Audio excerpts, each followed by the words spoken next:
মসজিদে মাঝে মাঝে মিটিং হয় না? হয় না? মিটিং হয় না? কি কি বিষয় মিটিং হয়? মাঝে মাঝে মিটিং হয় ইমামের মাইনে বাড়াবো, মাঝে মাঝে মিটিং হয় মসজিদে ছাদ ফেলবো, মাঝে মাঝে মিটিং হয় ঈদের নামাজটা কটায় হবে। কি ঠিক বলছি না ভুল বলছি? আবার মাঝে মাঝে মিটিং হয় মসজিদে জায়গা কেনা হবে, এই নিয়ে মিটিং হয়। কোনদিন শুনেছেন মসজিদে মিটিং হয়েছে পাড়ায় মুসাল্লি কি করে বাড়াবো? হ্যাঁ বা না বলুন না। কোনদিন মিটিং হয়েছে পাড়ার মধ্যে আগের থেকে এখন লটারির টিকিট ওয়ালা লোক বেশি বেড়ে গেছে, আগের থেকে এখন মহল্লার মধ্যে সুদের চাপ, নারীরা ঘরে ঘরে লোন নিচ্ছে, বন্ধন গ্রুপ করছে, তাদের সংখ্যা কিভাবে কমানো যায়, এই নিয়ে কোনদিন মিটিং হয়েছে? আর হবে? হবে না।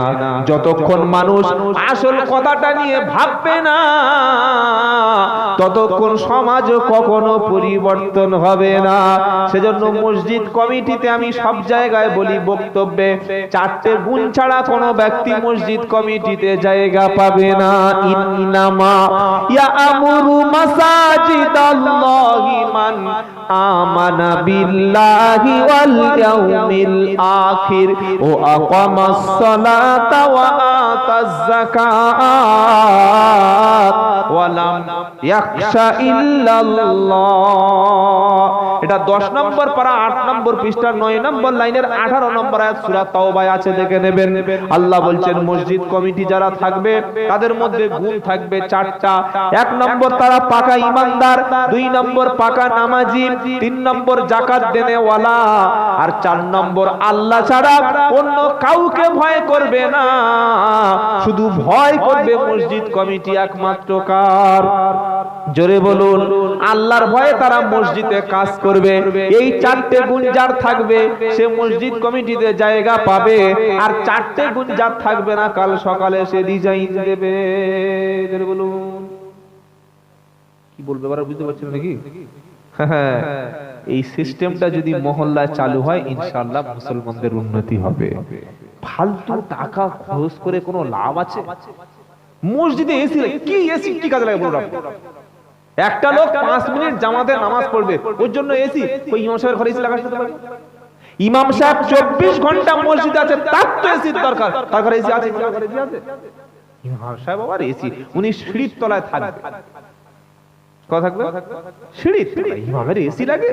ছোট্ট একটা ফ্যান লাগিয়েছে, ওই ফ্যানটা সেই পানিপথের যুদ্ধে ব্যবহার হয়েছিল, এত পুরাতন ফ্যান। গো গো গো গো গো। ইমাম সাহেবের যা হাওয়া হচ্ছে ঘাম জুড়াচ্ছে না।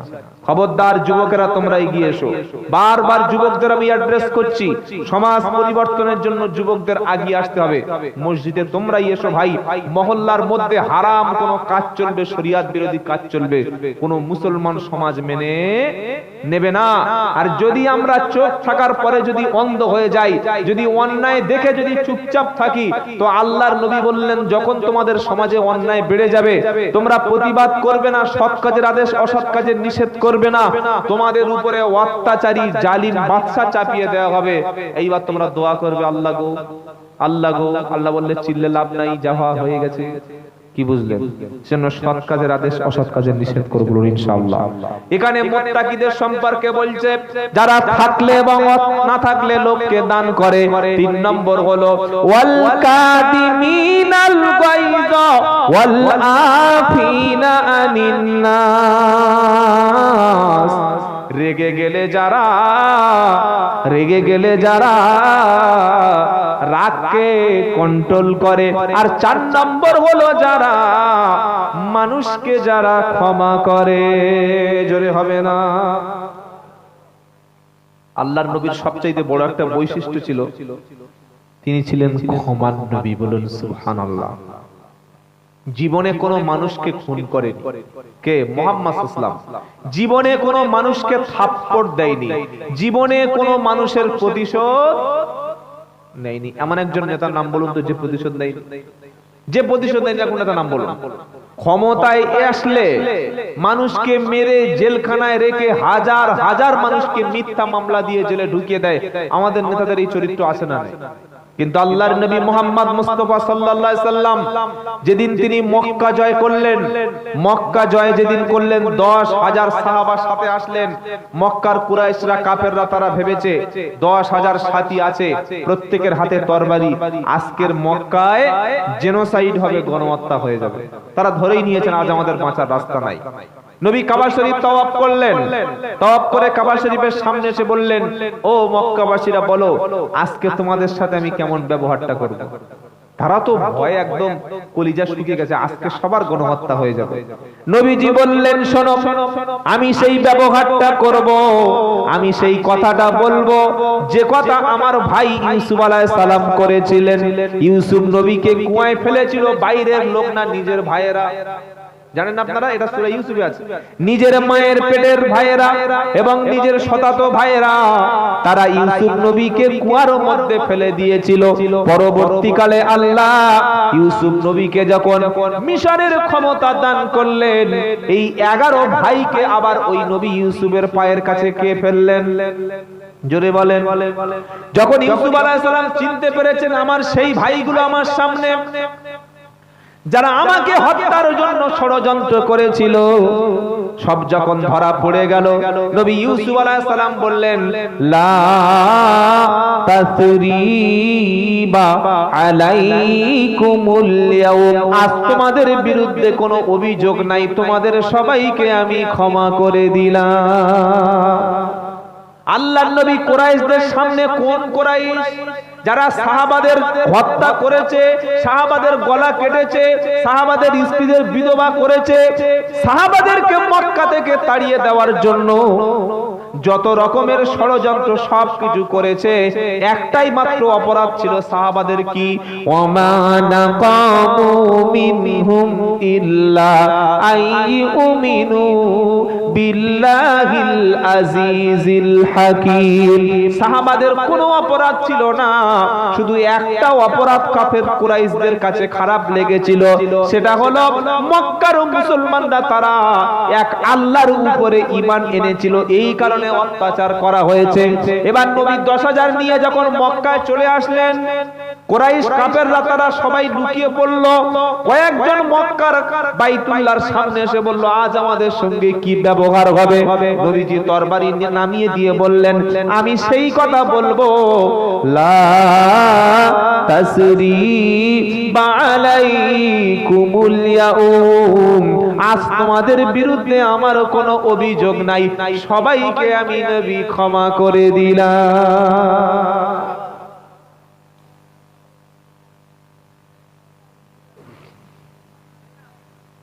পৃথিবীতে সবচাইতে সহিষ্ণু, পরোপকার, সবচাইতে যারা মানুষকে ক্ষমা করতে জানে, সেই জাতের নাম হলো মুসলমান। জোরে বলুন সুবহানাল্লাহ। বলে হুজুর প্রমাণ দেন।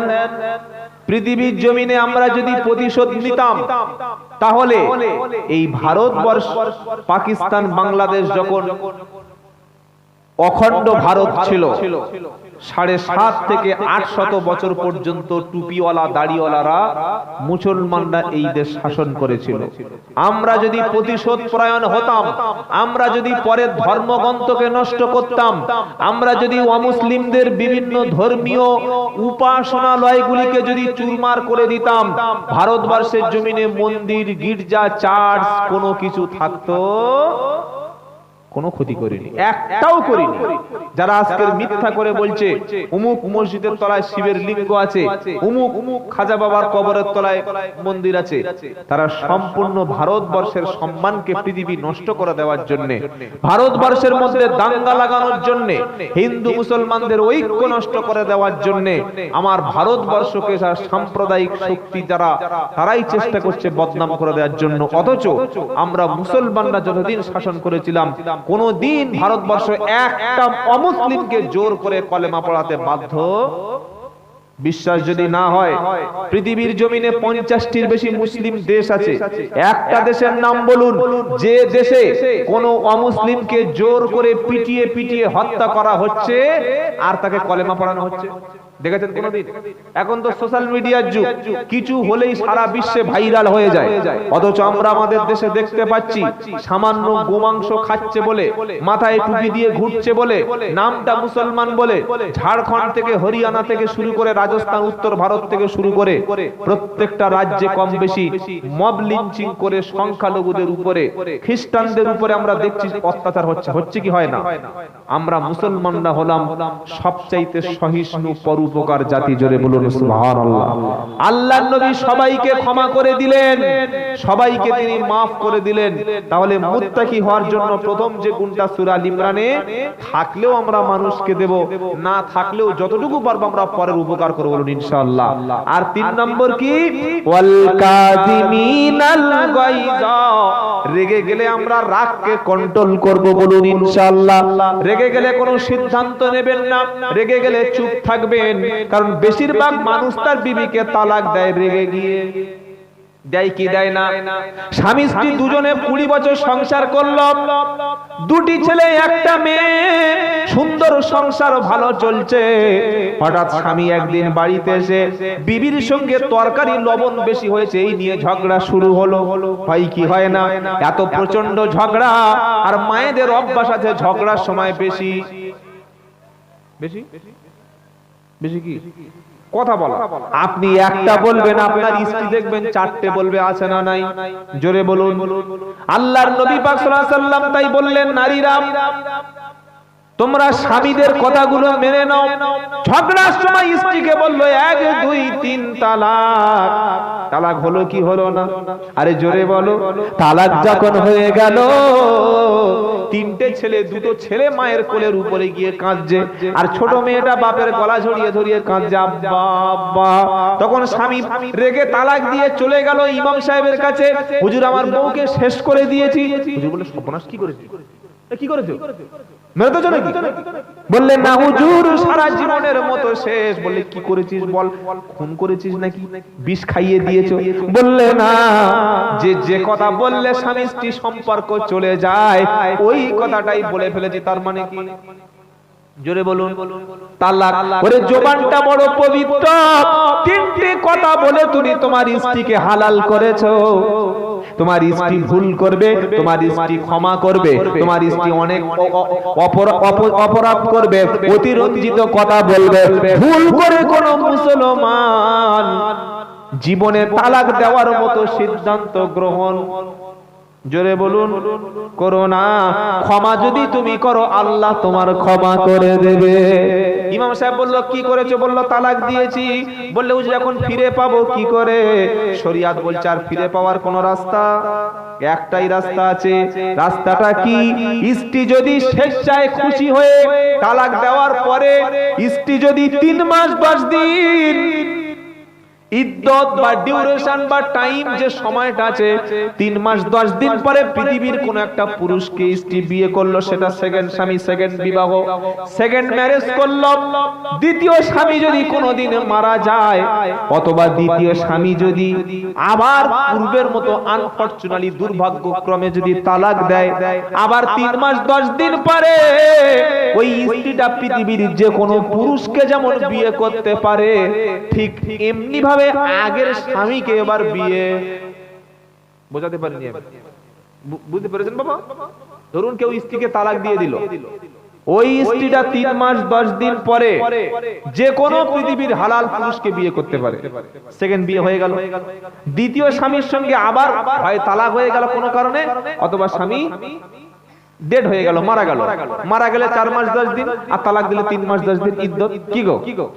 এরপরে ওই দ্বিতীয় স্বামী মারা গেলে বা তালাক দিলে, এইবার ইচ্ছা করলে আগের স্বামীর কাছে ফিরে আসতে পারে, আর ইচ্ছা করলে যে কোনো পুরুষকে বিয়ে করতে পারে। এছাড়া লুঙ্গি দিয়ে, টাকা দিয়ে, পয়সা দিয়ে কোন স্বামী যদি বলে আমার বউকে ছেড়ে দিয়েছি, ওই কামার পুকুরে একটা খুব 60 বছরের বুড়ো লোক আছে, তাকে ডেকে নিয়ে আমার বউয়ের সঙ্গে বিয়ে দিয়ে গোয়াল ঘরে 1 রাত রেখে দেবো, আর সকালবেলা আমার বউকে ছেড়ে দেবে, এবার আমি নিয়ে বিয়ে করব, এটা জেনা করানোর মতো পাপ হবে। কি বলছি বুঝতে পারছেন না? এটা জেনার মতো পাপ হবে। আল্লাহর নবী বলছেন এটা হালালা, আর হালালা যারা করায়, হালালা যারা করে, উভয়ের উপরে আল্লাহ রাসূলের লানত, অভিসম্পাত, জাহান্নামে যাবে। বলুন নাউযুবিল্লাহি মিন যালিক।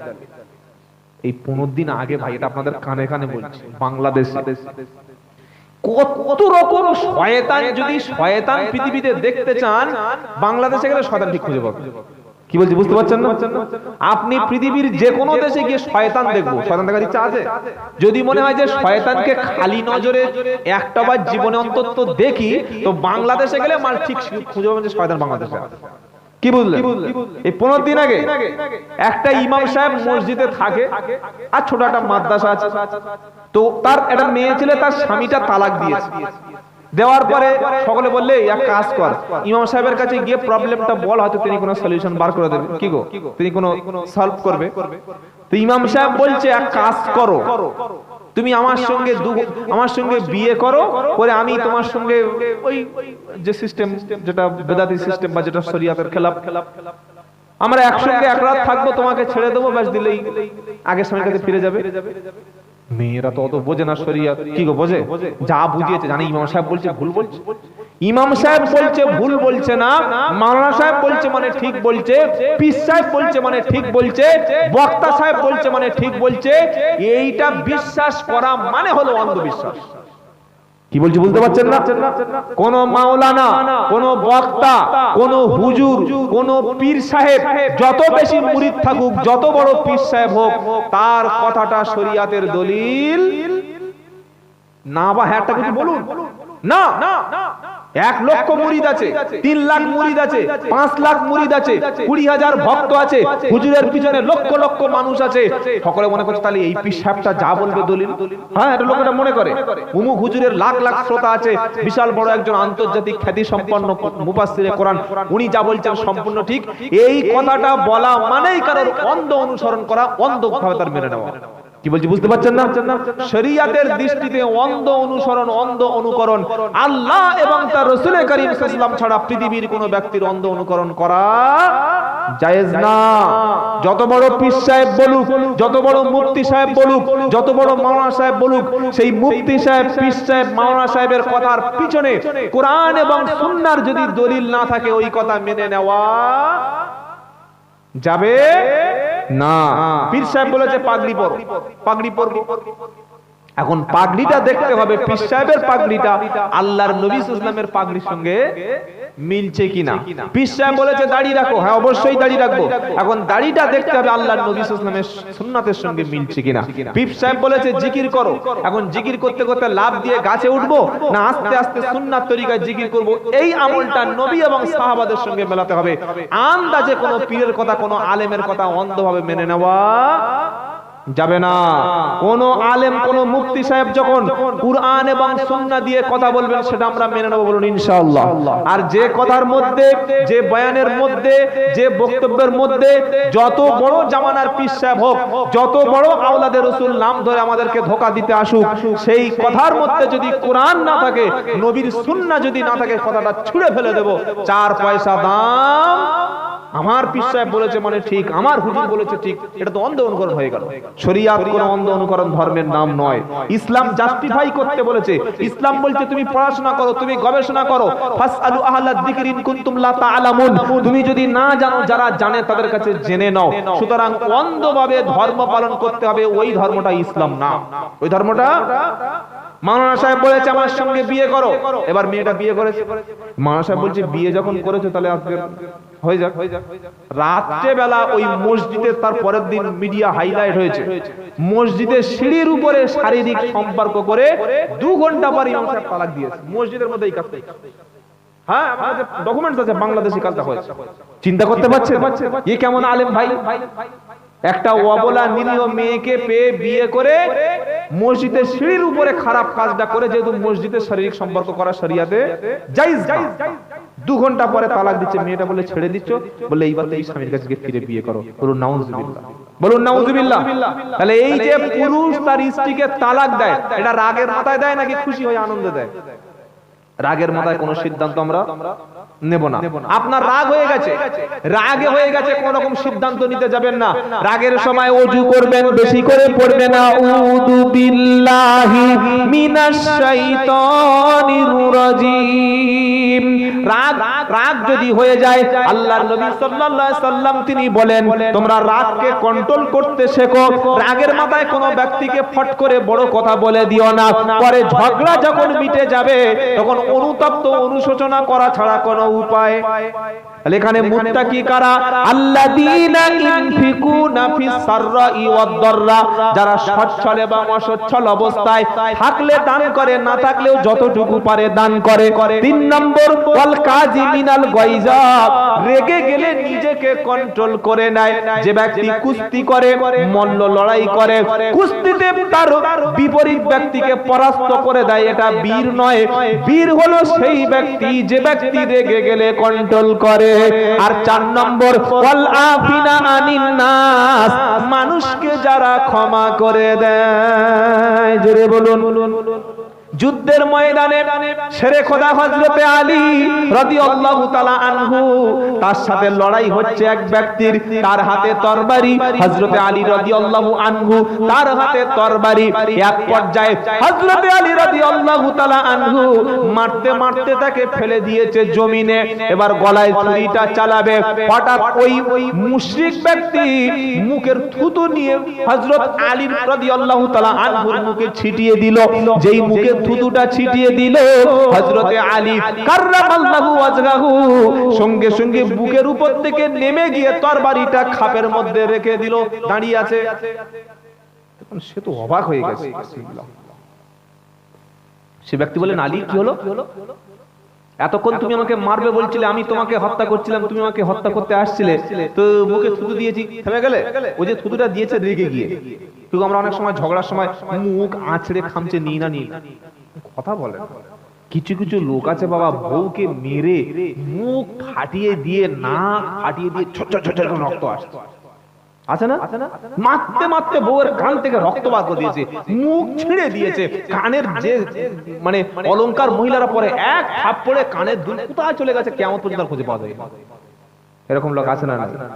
আল্লাহর নবী বলছেন কারো চেহারায় মারা যাবে না, যত বড় অপরাধ করুক না কেন। খবরদার কোন ব্যক্তির মুখের উপরে, চেহারার উপরে আঘাত করো না। তুমি রাগের মাথায় তোমার স্ত্রীকে মারছো, আবার রাত্রেবেলা মিলে গেলে তার সঙ্গে তুমি গলায় গলায় মিলবে, স্নেহ করবে। সুতরাং স্ত্রীর সঙ্গে এমন ব্যবহার করা। হযরত আলী যখন হযরত আলী রাদিয়াল্লাহু তাআলা আনহুর মুখে থুতু দিল, তিনি তরবারি খামের মধ্যে রেখে দিল। সে ব্যক্তি বললে, আলী ওই মারবে না? হযরতে আলী বললেন, ভাই শোনো, এতক্ষণ আমার সঙ্গে তোমার যে লড়াইটা হচ্ছিল, এটা কিন্তু হকের সঙ্গে বাতিলের লড়াই, ইসলামের সঙ্গে কুফরির লড়াই, বুঝতে পারছেন না? জুলুমাতের সঙ্গে নূরের লড়াই, দিনের সঙ্গে বদ্দিনের লড়াই, ইনসাফের সঙ্গে জুলুমের লড়াই। এটা কিন্তু পার্সোনাল কোনো অ্যাটাক না, বুঝতে পারছেন কথা? আমি ইসলাম মানি, তুমি ইসলাম মানো না, তুমি উল্টে আমার উপরে অত্যাচার করতে এসছো। তাই আমি যে তোমার বিরুদ্ধে লড়াই করছিলাম, এটা দিনের জন্য করছিলাম, হকের জন্য। তুমি আমার মুখে থুতু নিক্ষেপ করেছো, এইবার যদি তোমার গলায় ছুরি চালাই, কিয়ামতের দিন আল্লাহ যদি জিজ্ঞাসা করে, আলী ও তোমার মুখে থুতু নিক্ষেপ করেছিল, তুমি ওকে প্রতিশোধ নেবে বলে মেরেছিলে, আজ তুমি জাহান্নামে যাও। আমি এজন্য আমার তরবারি কোষবদ্ধ করে তরবারি গুড়িয়ে নিলাম। জোরে বলুন সুবহানাল্লাহ। নবীর জীবনী থেকে আরেকটা ঘটনা শোনাই, কেমন ভাবে মানুষকে ক্ষমা করতেন। আল্লাহর নবী সাল্লাল্লাহু আলাইহি সাল্লাম একদিন একটা বাবলা গাছের তলায়, খেজুর গাছের তলায় তিনি শুয়ে আছেন প্রচন্ড গরমে, হাতটা মাথার মধ্যে দিয়ে এরকম শুয়ে আছেন। নবীর তরবারিটা কোষবদ্ধ করে গাছের ডালে ঝুলিয়ে রেখেছে, আর একজন পাকা মুশরিক নবীর দুশমন এসে তরবারিটা তুলে নিয়ে নবীর গলার কাছে গিয়ে, মাথার কাছে গিয়ে বলল, ইয়া মুহাম্মদ বলো তোমার কে বাঁচাবে। যেই এমন কথা বলল হযরত মুহাম্মদ মুস্তাফা সাল্লাল্লাহু আলাইহি সাল্লাম হঠাৎ ঘুমটা ভেঙে গেছে, অবাক হয়ে গেল, আরে ব্যাপারটা কি। সঙ্গে সঙ্গে নবী ঈমানের তাগুত, ঈমানের পাওয়ারে তিনি বললেন আল্লাহ। কি বললেন? জোরে বলুন। রাত 12টার সময় দুটো ডাকাত এসেছে, মুখে কালো পোশাক পরে আপনার ঘরে ঢুকেছে, বিবির গলায় ছুরি চেপে ধরেছে, আর আপনার পেটে এত বড় ভোজালি ধরে বলছে কি মাল আছে বার কর, বল তোর কে বাঁচাবে। আমরা তখন কি বলবো? বাবা ছেড়ে দে, তুই বাঁচা। বলবো না।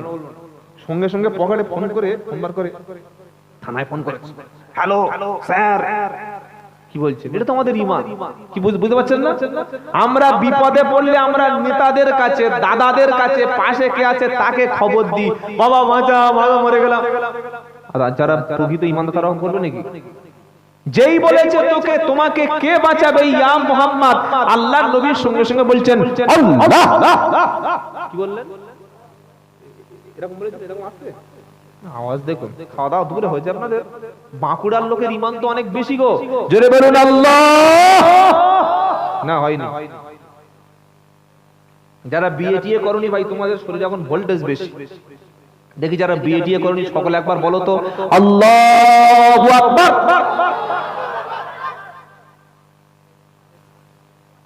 পিছনের ইয়ং ছেলেগুলো মালগুলো দারুণ চালা, ওরা বলছে যা হয় সামনে থেকে হয়ে যায়। কি গো, সকলে বলুন আল্লাহু আকবার। এইবার যারা বিয়ে করেছেন শুধু তারাই বলবেন, যারা বিয়ে করেনি তারা চুপ থাকবেন। দেখবো কাদের শরীরে ঈমান বেশি, ক্ষমতা বেশি। আল্লাহু আকবার। কারা জিতে গেছে? আপনি জানেন। যারা বিয়ে করেছিল এই বয়স্ক লোকগুলো, এরা জিতে গেছে। এখনকার ছেলেরা খাওয়া কি পায়? আগে লোক গরুর বাঁট থেকে চুন চুন করে দুধ খেত, খেত না? এখন সকালে উঠে খাচ্ছে একটা বিড়ি। ওদের কিছু আছে? কি বুঝলে? আগে লোক গাছ থেকে খেজুরের রস পেড়ে কোত কোত করে খেজুর খেত, খেজুরের রস খেত না? এখন সকালবেলা গিয়ে চুল্লু ঠেক থেকে চুল্লু খেয়ে আসছে। তো ক্ষমতা থাকবে কি করে? কি গো, নাতি জিজ্ঞাসা করছে, ও নানি তোমাদের 20-25টা করে ছেলে পুলে, আর আমাদের একটার বেশি হয় না কেন? কে জিজ্ঞেস করছে? নাতি বলছে, নানি তোমার ছেলে পুলে কটা? বললে 20টা, আবার 3টে মরে গেছে, টোটাল 23টা। তা বলছে তোর কটা মা? বলছে একটা, আর হয়তো 10 বছর পরে একটা হতে পারে। তা বলছে তোমাদের এত বেশি কি করে? বলছে ওরে মা, আমাদের জামানায় Facebook, Twitter, social media, YouTube ছিল না। কি বুঝলেন? তোরা তো সারা রাত জেগে থাকিস। কি বুঝতে পারলেন? এখনকার ছেলে মেয়েগুলো রাত জেগে জেগে কিছু আছে? প্রত্যেক ছেলে মেয়ে দেখবেন সোশ্যাল মিডিয়া রাত জেগে জেগে ফোন দেখে দেখে চোখের তলায় দেখবেন কালো দাগ পড়ে গেছে, ওরা দেখার হাল নেই, মুখ শুকিয়ে।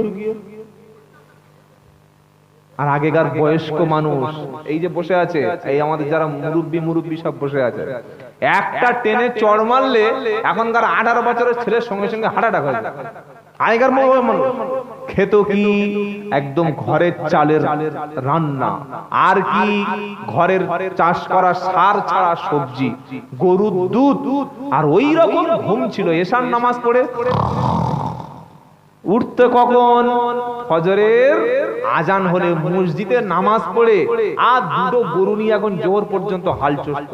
কি করতো না? আর এখন ছেলেদের হাতে কোনো কাজ নাই, শুচ্ছে রাত 3টের সময়, ঘুমাচ্ছে 4টের সময়।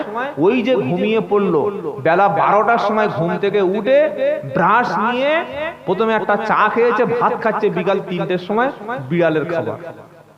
শরীরে কিচ্ছু আছে? কি গো বাবাজিরা, এই শরীরটা যদি পড়ে যায় আপনার সব শেষ হয়ে গেল। শরীর হচ্ছে আল্লাহর বড় নিয়ামত, বলুন সুবহানাল্লাহ, বিশাল বড় নিয়ামত। আলহামদুলিল্লাহ বলেন।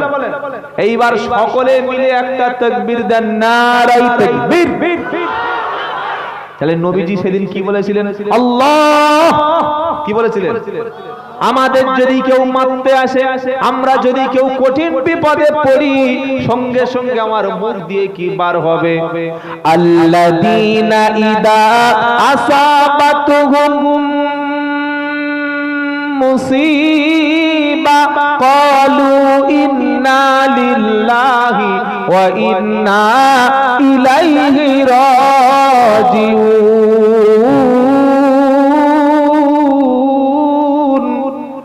বিপদ মুসিবত যখন আসবে আমরা বলবো ইন্না লিল্লাহি ওয়া ইন্না ইলাইহি রাজিউন।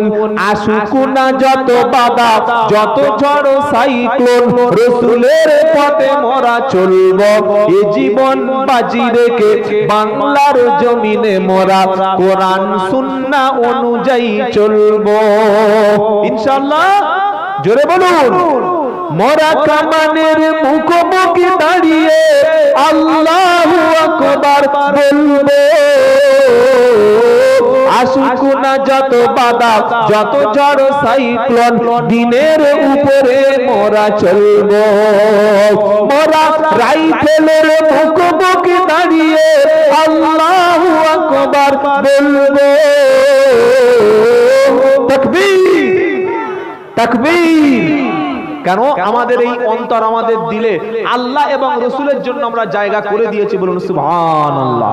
যারা আল্লাহর পক্ষে, ইসলামের পক্ষে, দ্বীনের পক্ষে, হকের পক্ষে, শান্তির পক্ষে, রাসূলের সুন্নাহর পক্ষে, আমরা মুসলিম উম্মাহ তাদের পক্ষে আছি। বলুন ইনশাআল্লাহ। আছি কি আছি না? আমাদের ছোট হৃদয়ে রাসূলের প্রেম ছবি আঁকবো। আমাদের ছোট হৃদয়ে রাসূলের প্রেম ছবি আঁকবো। আসুক না যত বাধা যত ঝড় সাইক্লোন, রাসূলের পথে মোরা চলবো, এ জীবন বাজি রেখে বাংলার জমিনে মোরা দ্বীনের উপরে মোরা চলবো। মোরা কামানের মুখোমুখি দাঁড়িয়ে, মোরা রাইফেলের মুখোমুখি দাঁড়িয়ে আল্লাহু আকবার বলবো। তাকবীর। আমাদের জীবনের মালিককে ক্যান্সার, যক্ষা, রোড অ্যাক্সিডেন্ট, ডায়রিয়া, বিভিন্ন রকম রোগে বিছানায় ধুকে ধুকে মরে লাভ আছে? কি গো ভাই, ইনসাফের জন্য, সত্যের জন্য, হকের জন্য, ন্যায়ের জন্য, দেশ রক্ষার জন্য, ইসলাম রক্ষার জন্য, মানবতার জন্য, আল্লাহর জন্য যদি জীবনটা দিতে পারি, ওটা জীবন দেওয়া নয়, জীবন দিলাম আর জান্নাতের দরজা আমার জন্য খুলে গেল। জোরে বলুন সুবহানাল্লাহ। আল্লাহ আমাদের শহীদের মৃত্যু দান করেন, সকলে বলুন আমিন। নবীজি বললেন, আল্লাহ যেই চিৎকার করে আল্লাহ বলল, ওর হাত থেকে তরবারিটা সঙ্গে সঙ্গে জমিনে পড়ে গেল। নবীজি তরবারি তুলে নিলেন, নিয়ে বলছে, এবার বলো তোমার কে বাঁচাবে? সে বলছে আপনি। পেশা ভাব হয়ে গেল। নবী তো বীর ছিলেন, জানেন না? সর্বনাশ। নবী একদম এমন একজন বীর ছিলেন, একদম 32টা পুরুষের ক্ষমতা আল্লাহর নবীর শরীরে দান করা হয়েছিল। বলুন সুবহানাল্লাহ। হ্যাঁ, যেই নবী সাল্লাল্লাহু আলাইহি ওয়াসাল্লাম বললেন তোমাকে কে বাঁচাবে, ওই খেপাটা বলছে আপনি। আনতা, আরবিতে আনতা আনতা করছে। নবী বলল, খবরদার, আমি বাঁচানোর মালিক নই। লা তাকুন আনতা বাল কুল আল্লাহ, বরং বলো আল্লাহ আল্লাহ আল্লাহ বল যদি বাঁচতে চাস। ও যখন দেখছে যে এখন বাঁচার জন্য আল্লাহ ফাল্লাহ বলে পালাই, আল্লাহ আল্লাহ তিনবার আল্লাহ আল্লাহ করছে। যেই আল্লাহ আল্লাহ করলেন, হযরত মুহাম্মদ সাল্লাল্লাহু আলাইহি ওয়াসাল্লাম সঙ্গে সঙ্গে তরবারিটা ওর হাতে ধরিয়ে দিল। জোরে বলুন। সে তো পুরো আশ্চর্য, কি হলো? তিনবার আল্লাহ আল্লাহ করলাম, তরবারি আমার হাতে ধরিয়ে দিলে। বললেন, মুহাম্মদ সাল্লাল্লাহু আলাইহি ওয়াসাল্লাম, আপনাকে তো বিশাল ইন্টেলিজেন্ট ভাবতাম, বিশাল একজন মানে বিশ্বমাপের লিডার ভাবতাম, কিন্তু আপনি তো একদম মানে বোকার মতো কাজ করলেন। নাউজুবিল্লাহ। বললে কেন? বলে তিনবার আল্লাহ আল্লাহ আল্লাহ এটা বললাম আর তরবারিটা আমার হাতে ধরিয়ে দিলেন। এবার আমি কি করতে পারি এ সম্পর্কে আপনার কোনো নলেজ আছে? বলে কি করতে পারো? বলে আমি আপনাকে ইচ্ছা মতো ইয়ে করতে পারি। নবী বললেন, শোনো, তুমি ফাইনালি দুটো জিনিস করতে পারো। এক, তুমি আমাকে মারতে পারো, আল্লাহ যদি তোমার হাতে আমাকে শহীদ হওয়া থাকে তো শহীদ হব। আর তুমি যদি আমাকে মারতে আসো তো আমি যদি বেঁচে যাই, আহত হয়ে গাজী হয়ে যাব, ইনজুরি হব। এর তিন নম্বর তো আর হবে না। কিন্তু শোনো, যে জবান দিয়ে, যে মুখ দিয়ে তুমি আমার আল্লাহর নাম আল্লাহ আল্লাহ আল্লাহ এই শব্দটা উচ্চারণ করেছো, ওই শরীরের উপরে আঘাত করা আমি নবী আমার জন্য হারাম হয়ে গেছে। জোরে বলুন সুবহানাল্লাহ। এই মেসেজ যদি মুসলমানদের থাকতো, আজ সবচাইতে মুসলমানদের খুন বেশি আমাদের সমাজে মুসলমানরাই করে। ভোটের সময় সামান্য জমি জায়গা গন্ডগোল হলে মুসলমান নিজের ভাইকে পর্যন্ত ছাড়ে না, নিজের মায়ের পেটের ভাইকে ছাড়ে না, নিজের কওমের লোককে ছাড়ে না, নিজের বাপ পর্যন্ত ছাড়ে না। কি করছে না, করে না? গত 20 দিন আগে জেলা দক্ষিণ 24 পরগনা, থানার নাম কুলপি। আপনারা যারা সাগরে গেছেন বা ওই বকখালি বেড়াতে গিয়েছেন, কুলপি বলে একটা থানা আছে, লক্ষ্মীকান্তপুর জায়গা, নাম শুনেন নাই? লক্ষ্মীকান্তপুর কুলপি। ওই জায়গায় একটা বয়স্ক মানুষ মুখে দাড়ি রেখে মাথায় টুপি দিয়ে ফজরের নামাজ পড়তে যাচ্ছিলেন। তিনি একটা রাজনৈতিক দল করে, তার বিরোধী দল, তার এগেনস্ট পার্টি যারা করে, মসজিদের মধ্যে সেই লোকটা প্রবেশ করেছে। এরকম চাপাতি দিয়ে, অস্ত্র দিয়ে কুপিয়ে কুপিয়ে কুপিয়ে কুপিয়ে টুকরো টুকরো টুকরো টুকরো করে রক্ত মসজিদ থেকে গোল গোল গোল গোল গোল গোল সব বয়ে যাচ্ছে। সেই ছবি ওখানকার জমিয়তুল উলামা যা আমাকে ফোনে পাঠানো হয়েছে। আমি দেখে সবচাইতে কষ্ট পেতাম যে এই ব্যক্তি যদি কোনো অমুসলিমের হাতে, কোনো একজন দেশ বিরোধী সাম্প্রদায়িক ব্যক্তির কাছে যদি হাতে যদি তিনি শহীদ হতেন, তবু একটা বলার ছিল যে লোকটা হয়তো বিরোধীদের কাছে বা শত্রু দুশমন হত্যা করেছে। কিন্তু একটা কলেমা পড়া মুসলমান মসজিদের মধ্যে মুসলমানকে হত্যা করছে, যে কাজটা অমুসলিমরা করে না সেটা আজকের মুসলিমরা করছে। এর চাইতে লজ্জা কি হতে পারে? সেজন্য আমরা মানুষের ভুলগুলো ক্ষমা করবো ইনশাআল্লাহ। বলুন, সামান্য সামান্য ব্যাপারে মুসলমান পাড়ায় যখন অশান্তি শুরু হয়, এ ওকে বোম মারছে, ও একে বোম মারছে, এ ওকে মারছে, ওকে মারছে, মারামারি হয় কি হয় না? আর এই মারামারি গুলি সবচাইতে বেশি হয় সেই এলাকায়, যে এলাকায় শিক্ষা দীক্ষা সবচাইতে কম। আপনারা কি বলছেন বলুন? কি বলছেন আপনারা? যখন ভোট আসে মারামারি হয়, এই মুসলমানকে বম্বিং করে, এই মুসলমানকে মাথায় লাঠি মারে। কোনদিন শুনেছেন একটা ডাক্তারের মাথা ফাটিয়েছে? একটা স্কুলের মাস্টার একটা স্কুলের মাস্টারকে মাথা ফাটিয়েছে, একজন ইঞ্জিনিয়ার আরেকজন ইঞ্জিনিয়ারকে মাথা ফাটিয়েছে, একজন গ্রাজুয়েশন এমএ করা, ডবল এমএ পাস করা একজন ডব্লিউবিসিএস কিংবা একজন খুব হাইলি এডুকেটেড একজন আর একজন শিক্ষিত ব্যক্তির মাথা ফাটিয়েছে। শুনেছেন? শোনেন নাই? তার মানে কি? আমাদের মধ্যে শিক্ষার দরকার, আমাদের মধ্যে এডুকেশন দরকার, আমাদের মধ্যে ইলম দরকার। কোনদিন কোন মুফতি সাহেব কোন হাফেজ সাহেবকে ভোটের সময় মারামারি করে খুন করেছে? কোন মুফতি সাহেব কোন ইমাম সাহেবকে জবাই করেছে? জীবনে পাবেন না। আমাদের প্রয়োজন শিক্ষা, আমাদের প্রয়োজন স্কুল, আমাদের প্রয়োজন হাই স্কুল, আমাদের প্রয়োজন কলেজ, আমাদের প্রয়োজন বিশ্ববিদ্যালয়, আমাদের প্রয়োজন মাদ্রাসা, আমাদের প্রয়োজন শিক্ষা। আমাদের রাস্তাঘাট, স্কুল, রাস্তাঘাট এগুলো করে দিয়ে জাতির কোনো লাভ হবে না যদি জাতির মধ্যে শিক্ষা না থাকে। তাই সরকার আপনাকে ফ্রিতে রেশন দেবে, ফ্রিতে জামা দেবে, স্কলারশিপ দেবে, কন্যাশ্রী রূপশ্রী সবকিছু দেবে, কিন্তু রুরাল গ্রাম এলাকায় বড় বড় স্কুল, বড় বড় কলেজ, বড় বড় ইউনিভার্সিটি তারা কখনো করবে না। কেন করবে না? সবাই যদি শিক্ষিত হয়ে যায়, সবাই যদি এডুকেটেড হয়ে যায়, কে বোম মারবে, কে বন্দুক ধরবে, কে পার্টি করবে, কে রাজনীতি করতে গিয়ে নিচু লেভেলের মানুষগুলো মেরে দেবে? সেজন্য আমার যারা কলেমা পড়া মুসলমান ভাই, আপনাদের উপরে আমার অধিকার আছে এই কথাগুলো বলার। কোনোদিন ভুল করে জীবনে যে কোনো ব্যক্তিকে, আপনার প্রতিবেশী হলেও, হিন্দু হলেও, খ্রিস্টান হলেও, আপনার শত্রু হলেও, তাকে কোনোদিন মারবেন না, তার গায়ে হাত দেবেন না। নবী সাল্লাল্লাহু আলাইহি ওয়াসাল্লাম বললেন, যদি কোনো ব্যক্তি একটা মুসলমান আর একটা মুসলমানকে তলোয়ার ধরে, ছুরি ধরে, অস্ত্র উত্তোলন করে, আমি আব্দুল্লাহ জুবাইর আপনাকে মারবো বলে অস্ত্র উত্তোলন করেছি, আপনি আমাকে মারবেন বলে অস্ত্র উত্তোলন করেছেন, দরবারি তুলেছেন, অস্ত্র ধারণ করেছেন, এই অবস্থায় মারামারি করতে মারা গেলে উভয়ে জাহান্নামী, উভয়ে জাহান্নামী, উভয়ে জাহান্নামী। কেন? দুজন দুজনকে মারতে যাচ্ছিল। আজ দাওয়াত ও তাবলীগের পবিত্র মেহনত সারা বিশ্বব্যাপী চলছে, এর ওসিলায় লক্ষ লক্ষ মানুষ দ্বীন ইসলাম পেয়েছে, নবীর সুন্নাত পেয়েছে, ঠিক কিনা বলুন?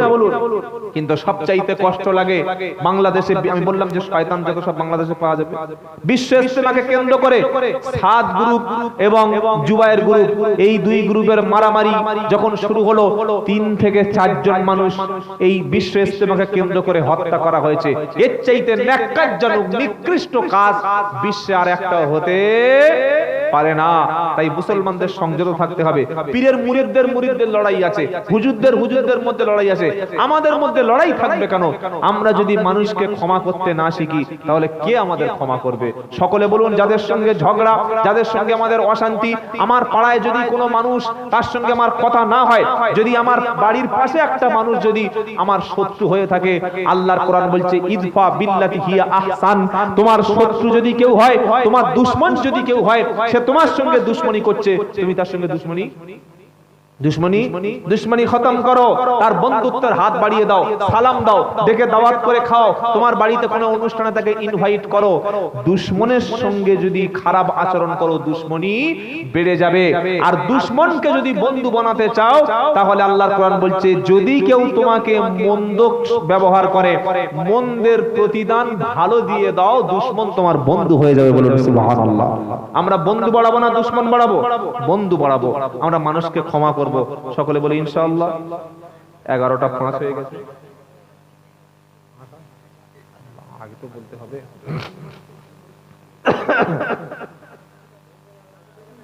আর সময় না, 5-7 মিনিট শেষ হয়ে যাবে। আমি এসেছি প্রায় 150 কিলোমিটার, মানে কতটা রাস্তা বুঝতে পারছেন?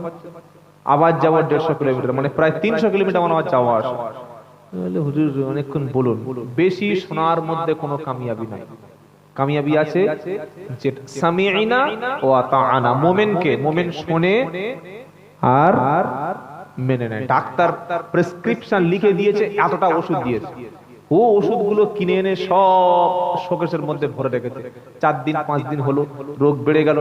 ডাক্তারখানায় গিয়ে বলছে, ডাক্তার কি করলে আমার ওষুধ রোগ ছাড়ছে না। কি ওষুধ খেয়েছে দেখি, ও প্রেসক্রিপশন। এটা সকালবেলা খালি পেটে খেয়েছিলে প্যান্ডিটা? বললে না। এটা দুপুরবেলা খেয়েছিলে 5 ml, এই ট্যাবলেটটা বিকালে খেয়েছিলে? বললে হ্যাঁ। না স্যার খাইনি।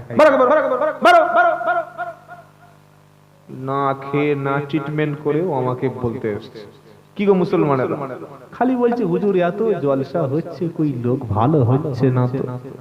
আরে লোক শুনছে একান দিয়ে, বাইরে গিয়ে তামাক খাচ্ছে আর বলছে জলিল ভাই মাল ধরা, বিড়ি ধরা। যা বলেছে না, দারুণ। ওই যে শুয়ে পড়লো পেশাব করে রাস্তায়, কি বুঝলেন? চেন খুলে কলম ঝেড়ে পেশাব করে ওই যে শুয়ে পড়লো, কবে এখন ঘুম থেকে উঠবে আল্লাহ জানে। তো কি হবে? আপনাকে যেটা করতে হবে, ফজর থেকে নামাজ ধরতে হবে। ধরবো বলুন ইনশাআল্লাহ। আর আগামীকাল থেকে আপনাদের কর্মসূচি দিয়েছি, সেটা হলো কোরআন শিক্ষার কর্মসূচি। গ্রহণ করুন, কাজ করুন, তবে কাজে লাগবে ইনশাআল্লাহ।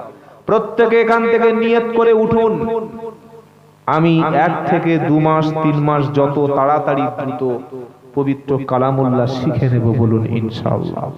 অনেকে ভাববেন হুজুর মুখের মধ্যে 32টা দাঁত ছিল, এখন 26টা আছে, চোখে ভালো দেখতে পাই না, কানে আগের মতো শুনতে পাই না। আরে একটা দাঁত তো তোমার মুখে আছে। কি গো, জিহবা তো আছে।